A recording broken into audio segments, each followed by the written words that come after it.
দেখেন, আল্লাহু লা ইলাহা ইল্লা হুয়াল হাইয়ুল কাইয়্যুম। এই পুরো আয়াতটার মধ্যে আল্লাহ তাআলা নিজের পরিচয় দিয়েছেন, নিজের পরিচয়। আমি কে জানো? আমি ছাড়া কোনো মাবুদ নাই। এটাই তার সবচেয়ে বড় পরিচয়। তিনি কেমন জানো? তিনি হাই। তিনি কেমন জানো? তিনি কাইয়ুম। হাই মানে কি? হায়াতের মহাসাগর। তুমি যাকে ভালোবাসছো তিনি কে জানো? তিনি হাই। ফাতাওয়াক্কাল আলাল হাই আল্লাযী লা ইয়ামুত। তিনি হাই, যিনি কখনো মরবেন না। হাইকে ভালোবাসো, এমন একজনকে ভালোবাসা শিখো যিনি কখনো মরবেন না। আর যে কয়দিন পরে মরে যাবে তাকে ভালোবেসে লাভ কি? হয় তাকে রেখে তুমি মরে যাবা, অথবা তোমাকে রেখে সে মরে যাবে। তাকে ভালোবেসে লাভ কি? ভালোবাসো তাকে যিনি কখনো মরবেন না। আল্লাহু লা ইলাহা ইল্লা হুয়াল হাই হাই। সুবহানাল্লাহ। ভালোবাসি তাকে যিনি জীবনে কখনো মরবেন না। বলেন, ভালোবাসি তাকে যিনি জীবনে কখনো মরবেন না। তার উপরে মরে লাভ কি? যে কয়দিন পরে আমাকে ছেড়ে মরে যাবে। আমাদের মাবুদ হাই আল্লাযী লা ইয়ামুত। এজন্য ভালোবাসো তাকে যিনি জীবনে কখনো মরবে না। ডাকো শুধু তাকে যিনি জীবনে কখনো মরবে না। চাও শুধু তার কাছে যিনি হাই। এরপরে বলেন, যিনি শুধু হাই না, আবার তিনি কাইয়ুম। হ্যাঁ, আল্লামা তাকি উসমানী দামাত বারাকাতুহু বলেন, কাইয়ুম এমন এক শব্দ যেই শব্দের তরজমা পৃথিবীর কোনো ভাষা দিয়ে হবে না। শুধু বুঝের জন্য বলা, কাইয়ুম মানে মান কামাতিস সামাওয়াতু বিইশারাতিহি। যার ইশারায়, হাতের ইশারায় সাত আসমান দাঁড়িয়ে আছে। যার ইশারায় সাত আসমান ভেসে আছে খুঁটি ছাড়া। যার ইশারায় সাত জমিন বিছিয়ে আছে। যার ইশারায় সূর্য উঠে, যার ইশারায় সূর্য ডুবে, তাকে বলে কাইয়ুম। তাহলে আপনি যদি কাইয়ুম বলার সময় ভাবতে থাকেন যার ইশারায় সব হয়, তো তিনি আমার পেটটাকে ভরতে পারবে না কেন? কাইয়ুম, বলেন কাইয়ুম। মান কামাতিস সামাওয়াতু বিইশারাতিহি। যার ইশারায় সাত আসমান দাঁড়িয়ে আছে, সাত জমিন বিছিয়ে আছে। কার ইশারায়? কাইয়ুম। বলেন, কার ইশারায়? আমাদের মাবুদ কেমন? লা তাখুযুহু সিনাতুন ওয়ালা নাওম। আমাদের মাবুদ কেমন? যিনি জীবনে কখনো ঘুমান না, যাকে জীবনে কখনো তন্দ্রাও পায় না। আমার প্রিয় মুর্শিদ হযরত নানুপুরী রহমতুল্লাহ বলতেন, মালিক আল্লাহ তাআলা কেন ঘুমান না?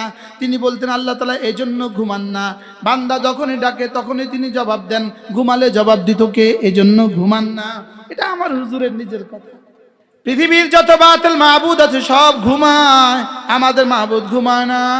লা তাখুযুহু সিনাতুন ওয়ালা নাওম লাহু মা ফিস সামাওয়াতি ওয়া মা ফিল আরদ।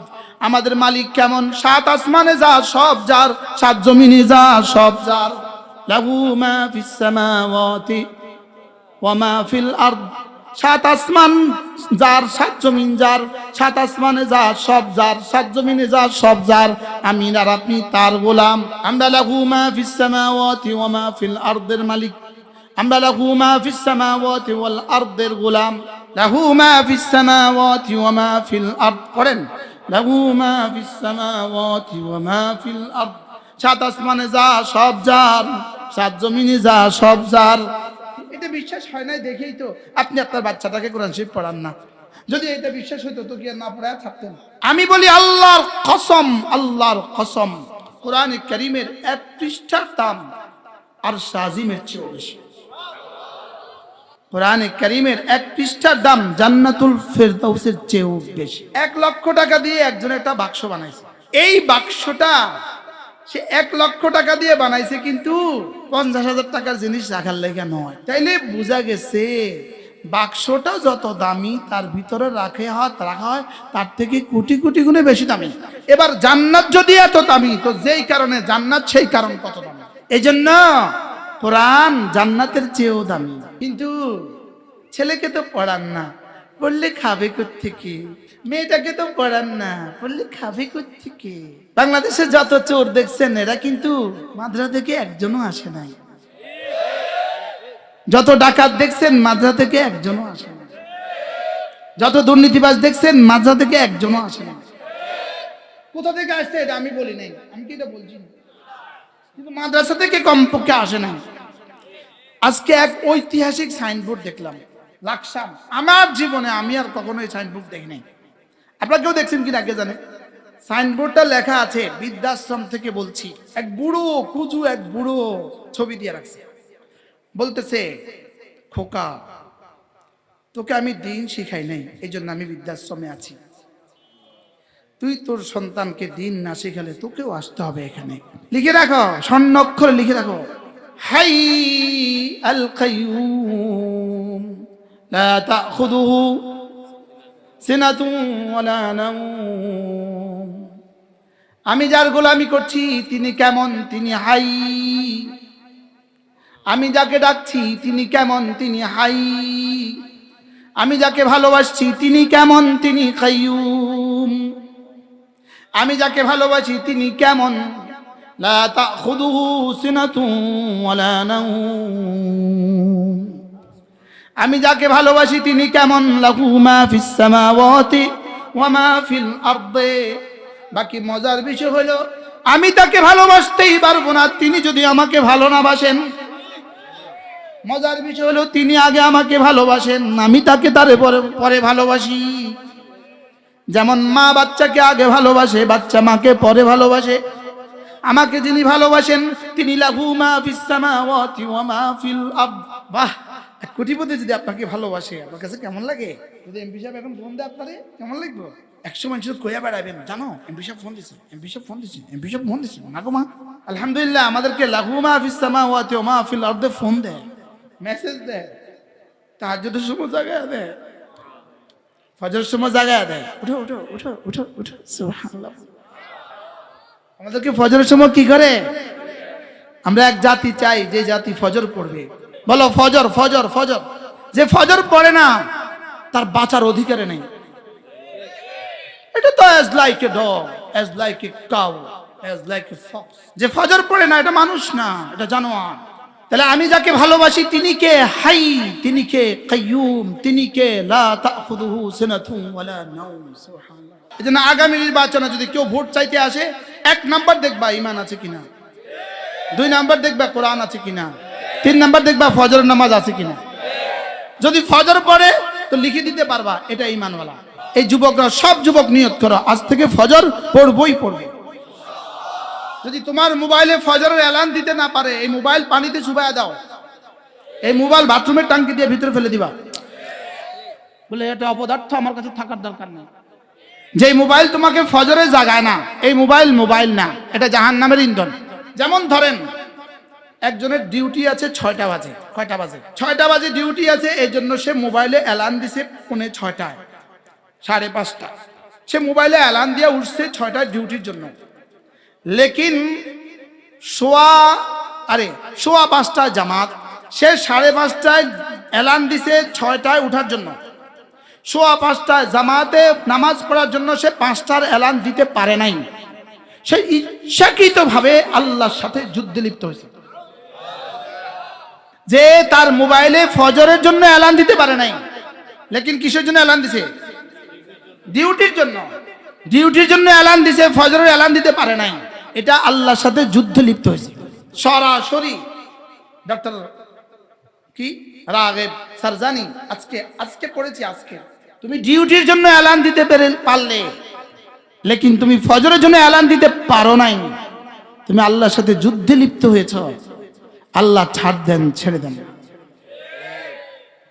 এজন্য সবাই কলিজা হাত দিয়ে বলেন ফজর পড়বো ইনশাআল্লাহ। বলেন রাকাতা সালাতুল ফজর খায়রুম মিনাদ দুনিয়া ওয়া মা ফিহা। আল্লাহর নবী বলেন যিনি জীবনে কখনো মিথ্যে বলেননি তিনি বলেন রাকাতা সালাতুল ফজর, ফজরের 2 রাকাত সুন্নাত, খায়রুম মিনাদ দুনিয়া ওয়া মা ফিহা, দুনিয়ার মধ্যে যা আছে তার চেয়েও দামি। সুন্নাত যদি এতটা দাম হয় তাহলে ফরজের দাম কত? এবার রাসূল বলেন মান সাল্লা সালাতাল ফজর, ফাহুয়া ফি যিম্মাতিল্লাহ, ফজরের নামাজ যে পড়লো আল্লাহর জিম্মাতে ঢুকে গেল। ফজরের নামাজ পড়লো যে আল্লাহর জিম্মায় ঢুকলো সে। এরপরে আল্লাহ নবী বলেন, কোন মানুষ যদি ফজরের নামাজের পরে আর মাগরিবের নামাজের পরে সূরা ইখলাস পড়ে 3 বার, সূরা ফালাক পড়ে 3 বার, সূরা নাস পড়ে 3 বার, এই তিনটা সূরা পড়ে 3 বার 3 বার 3 বার, ফজরের পরে 3 বার 3 বার 3 বার, মাগরিবের পরে 3 বার 3 বার 3 বার, আল্লাহ নবী বলেন তাজজিকা মিন কুল্লি শাই,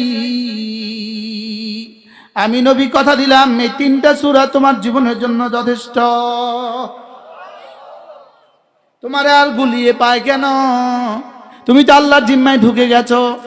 যেই নামাজি পাঠ করিবে 3 বার 3 বার 3 কুল, সকাল সন্ধ্যায় পাঠ করিলে যথেষ্ট হবে 2 কুল।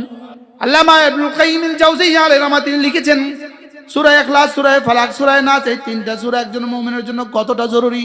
তিনি বলেন একজন মুমিনের জন্য এই তিনটা সূরা তার নিঃশ্বাসের চেয়ে বেশি জরুরি, তার খাদ্যের চেয়ে বেশি জরুরি, তার পানাহারের চেয়ে বেশি জরুরি, তার পানীয়র চেয়ে বেশি জরুরি। সুবহানাল্লাহ বলেন। যেই নামাজি পাঠ করিবে 3 বার 3 বার 3 কুল, সকাল সন্ধ্যায় পাঠ করিলে যথেষ্ট হবে 2 কুল। সর্বোচ্চ 3 মিনিটে আমি আমার জীবনটাকে রব্বে কারীমের হেফাজতের চাদরের ভিতরে ঢুকিয়ে দিলাম। 3টা শব্দ 3 আয়াত থেকে বলি। একটা আহাদ, এটা পৃথিবীতে আল্লাহ তাআলা যতগুলো নাম আছে, আল্লাহ তাআলা যতগুলো নাম কোরআন 104খানা কিতাবে পাঠিয়েছেন, আল্লাহ তাআলা যত এর থেকে কোটি কোটি গুণে বেশি নাম আল্লাহ তাআলা নবীদেরকে শিখিয়েছেন, এর থেকে কোটি কোটি গুণে বেশি নাম আল্লাহ ফেরেশতাদেরকে শিখিয়েছেন, এর থেকে কোটি কোটি গুণে বেশি নাম আল্লাহ তাআলা জিবরিলকে শিখিয়েছেন, এর চেয়ে কোটি কোটি গুণে বেশি নাম রব্বে কারীম তার নিজের ইলমুল গায়বের মধ্যে রেখে দিয়েছেন। এই সবটাকে একসাথে ঢুকিয়েছেন আহাদ শব্দের সাথে। এভাবে লিখছে আল্লামা ইবনুল কাইয়িম আল জাওজিয়্যা মুদাব্বিরাত তাদাব্বুরাত কোরআনের মধ্যে, এভাবে লিখছে। এরপরে একটা শব্দ মিন শাররি মা খালাকা, বলেন যা যা আপনি বানিয়েছেন, যত কিছু আপনি বানিয়েছেন, জমিনে যা বানিয়েছেন, উপরে যা বানিয়েছেন, যত কিছু বিজ্ঞান জানে, যত কিছু বিজ্ঞান জানে না, যত কিছু নবীরাও জানে, যত কিছু নবীরাও জানে না, যত কিছু ফেরেশতারাও জানে, যত কিছু ফেরেশতারাও জানে না, সবকিছুর ক্ষতি থেকে আপনি আমাকে বাঁচান। এরপরে আরেক শব্দ মিন নাস, শয়তান, সমস্ত গুনাহের মূল কারণ শয়তান, এই শয়তানের ওয়াসওয়াসা থেকে আমাকে বাঁচান। কি থাকলো আর বাকি? কিছু বাকি থাকছে? এজন্য এই 3 সূরা পড়বেন তো? বলেন কি কি পড়বেন বলেন? সূরা ইখলাস, ফালাক, নাস পড়বেন তো? ফজরের পরে কয়বার? 3 বার 3 বার 3 বার। মাগরিব পরে কয়বার? ফজর পড়া না ফজর না পড়া। এজন্য আমার একটা দল আছে, আমার দলের নাম হলো ফজর প্রজন্ম। এই দলের সভাপতি আমি, সেক্রেটারি আমি। আপনারা বলেন আমি সদস্য, বলেন ইনশাআল্লাহ, বলেন ইনশাআল্লাহ, বলেন আমরা সদস্য, বলেন আমি ফজর প্রজন্ম, বলো আমি ফজর পড়বো ইনশাআল্লাহ। আল্লাহ আমাদের সকলকে তৌফিক দান। হযরত ওসমান রাদিয়াল্লাহু তাআলা জবাবে বললেন, হযরত এটাও তো পারবো না। এবার পকেটে হাত দিলেন, কিছু স্বর্ণ মুদ্রা বের করে বললেন, এগুলো আপনার কাছে আমি রেখে গেলাম, আপনার মৃত্যুর পরে আপনার সন্তানরা এগুলো ব্যবহার করবে। হযরত ওসমান বললেন, হযরত আব্দুল্লাহ ইবনে মাসউদ বললেন, ওসমান আপনি কি বললেন? আপনি কি শুনেননি?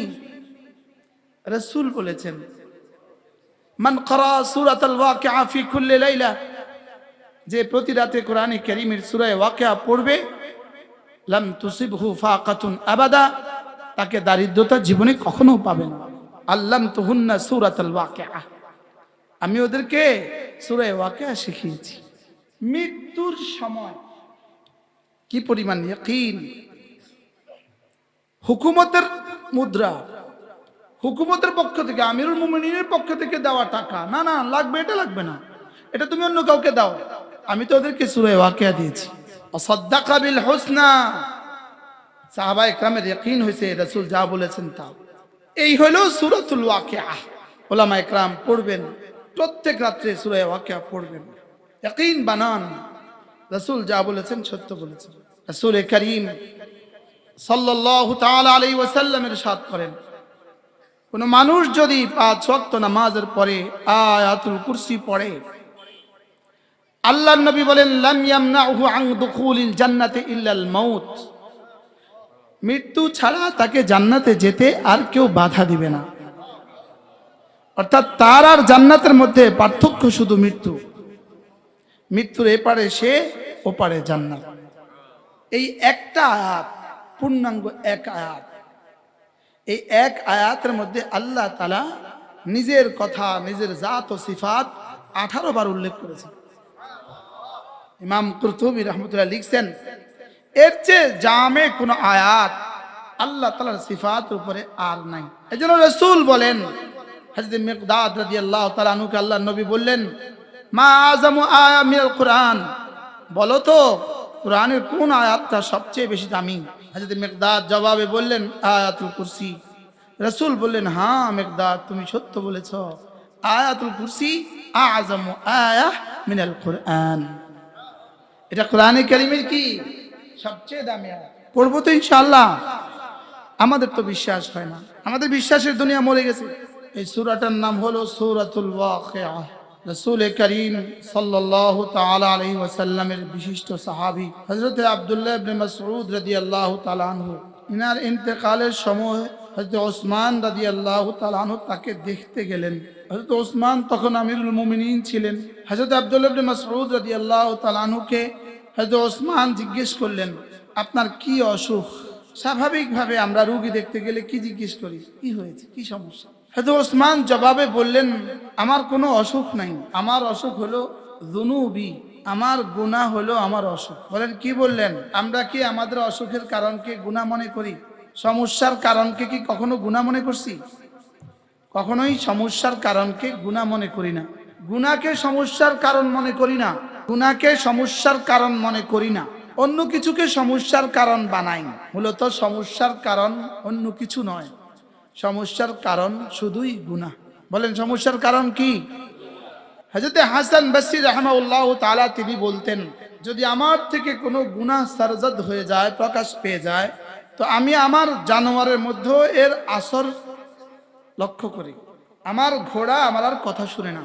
ইমাম জানুল আবেদিন রাহিমাহুল্লাহ বলেন যে একবার আমার থেকে একটা গুনাহ হয়ে গিয়েছিল, ওই গুনাহটার কারণে 5 মাস আমার থেকে তাহাজ্জুদ ছুটে গেছে।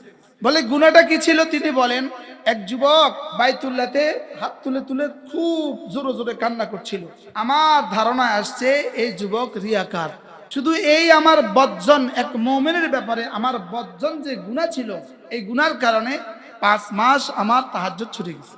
আমাদের কয় মাস ছুটছে? এজন্য যে ফজর পড়তে পারে না, মূলত গুনার কারণে ফজর পড়তে পারে না। যে জামাতে নামাজ পড়তে পারে না, গুনাহের কারণে জামাতে নামাজ পড়তে পারে। গুনাহের সবচেয়ে বড় নাহুসত হলো এক গুনাহ আরেক গুনাহকে লাজিম করে, আর এক গুনাহ হাজারো গুনাহকে লাজিম করে, আর এক গুনাহ হাজারো ইবাদত থেকে বঞ্চিত করে। এটা হলো গুনার সবচেয়ে বড় নাহুসত। গুনাহ একজন মানুষের শরীরের জন্য, রূহের জন্য কেমন? একজন মানুষের শরীরের জন্য বিষ যেমন। আন্না দারারাত মাসিয়াতিল কুলুব কা দারারিল সামুমি লিল আবদান। ইমাম ইবনে কাইয়িম আল জাওজিয়া আলাইহি রাহমাত তার বিখ্যাত কিতাব আদ-দা ওয়াদ দাওয়া এর মধ্যে লিখেছেন, একজন মানুষের জিন্দেগিতে গুনার আসর কেমন, একজন মানুষের শরীরে বিষের আসর যেমন। নাউজুবিল্লাহ। একজন মানুষের জীবনে বিষ যেমন, একজন মানুষের জীবনে গুনাহ তেমন। হ্যাঁ, বিষ মানুষকে কবরে পৌঁছায় দেয়, আর গুনাহ মানুষকে জাহান্নামে পৌঁছায় দেয়। এজন্য ইমাম আহমদ ইবনে হাম্বল রাহিমাহুল্লাহ তিনি বলেন, লা তাস্তাসগির সিগারাত যুনুব, ছোট গুনাহকেও ছোট মনে করবা না। ফাইন্নাল জিবালা মিন সিগারিল হিসা, কারণ বড় বড় পাহাড় হয়ে যায় ছোট ছোট পাথরের কণা দিয়ে। ধানের স্তূপ দেখছেন, টনে টনে ধান, लेकिन একটা একটা করে। বালির স্তূপ আছে, বালির পাহাড়, लेकिन একটা একটা বালু দিয়ে। হ্যাঁ, এজন্য ছোট গুনাহও ছোট নয়, আল্লাহ তাআলার আজমতের সামনে কোনো ছোট গুনাহ ছোট নয়। কি বলছি বলেন? ডিসির ফিয়ন, ডিসি যদি বলে শুধু 1 কাপ চা দাও, এই 1 কাপ চা, এই ছোট্ট অর্ডারটা ডিসির আজমতে শানের কারণে ডিসির ফিয়ন এটাকে তার স্ত্রীর ভালোবাসার চেয়ে 1 কোটি গুণ বেশি জরুরি মনে করে। স্ত্রী ফোন দিছে, মোবাইল বাজে, ফিয়ন ফোন ধরে না, ধরে পরে বস চা খাবে। আল্লাহ তাআলার আজমতের সামনে কোনো ছোট গুনাহ ছোট নয়, আর আল্লাহ তাআলার রহমতের সামনে কোনো বড় গুনাহ নয়। মাগফিরাতের খাজানার সামনে বড় গুনাহ ছোট, আজমতে শানের সামনে ছোটটাও অনেক বড়। হযরত আব্দুল্লাহ ইবনে মাসউদ রাদিয়াল্লাহু তাআলা জবাবে কি বললেন? আমার কোনো পেরেশানি নাই, যুনুবি মারাদি, আমার গুনাহ আমার অসুখ। আপনার স্ত্রী কথা শুনে না, গুনাহের একমাত্র কারণ তুমি তোমার রবের নাফরমানি করবা আর মাখলুক তোমার কথা শুনবে, এটা কেমনে হয়? আমি আরশে আজিমে মালিকের নাফরমানি করব আর মানুষ আমার কথা শুনবে, এটা কেমনে হয়? এজন্য হযরত আব্দুল্লাহ ইবনে মাসউদ কি বললেন? বলেন, আমার গুনাহ আমার অসুখ। বলেন বলেন বলেন। হযরত ওসমান তো ওসমান, আব্দুল্লাহ ইবনে মাসউদ তো আব্দুল্লাহ ইবনে মাসউদ, কারোর চেয়ে কারোর কম নয়। একজন সাখাওয়াতের মধ্যে প্রধান, হায়ার মধ্যে প্রধান, আর একজন তো ফাকাহাতের মধ্যে প্রধান। হযরত ওসমান বললেন, হাল আদউ লাকা তাবিব, আমি কি আপনার জন্য একজন ডাক্তার ডেকে নিয়ে আসব? তিনি জবাবে বললেন, কাকে ডাক্তার ডাকবেন? আমরাদানি আত-তাবিব, ডাক্তারই তো আমাকে অসুস্থ করছে। হযরত ওসমান কি আর বলবেন, যা তো বলছেন শুনছেন। এবার তিনি বললেন, হযরত ফামা রাজাউতা, আপনার জীবনে যদি কোনো শেষ কোনো আশা থাকে এটা বললে আমি আমার হুকুমতের পক্ষ থেকে পুরা করে দেওয়ার চেষ্টা করব। তো তিনি জবাবে বললেন, রাজাউতু রাহমাতা রব্বি, আমি তো আমার রবের রহমতের আশা করছি। আমি চাই যে আমার রব আমাকে রহম করুক।